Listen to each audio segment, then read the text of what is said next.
মোহনপুর গ্রামের ছেলে সুমিত সে যাচ্ছে তার মাসির বাড়ি শক্তিপুরের উদ্দেশ্যে।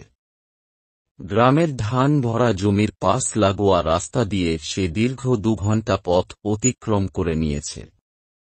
সে বড্ড ক্লান্ত হয়ে পড়েছে আজ হেঁটে আসতে গিয়ে, কিন্তু তবুও তার মন বেজায় খুশিতে ভরা, কেননা সে যাচ্ছে তার মাসির বাড়ি। দীর্ঘ পথ অতিক্রম করে সে পৌঁছাল তার মাসি বাড়ির সামনে। তারপর সে চুপি পায়ে প্রবেশ করল তার মাসি বাড়িতে, তাদের চমকে দেবে বলে। প্রবেশ করে হতভম্ব হয়ে উঠল সে, যেখানে তার মাসি এবং তার ছোট ছোট ভাই বোনেরা সবসময় ঘরে থাকে। আজ সেখানে কেউ নেই, উনুনে রান্না চাপানো, ভেতর সম্পূর্ণ নিঃশব্দ। কিছুক্ষণ বসে ক্লান্তির চোটে ঘুমিয়ে পড়ল সেখানেই সুমিত।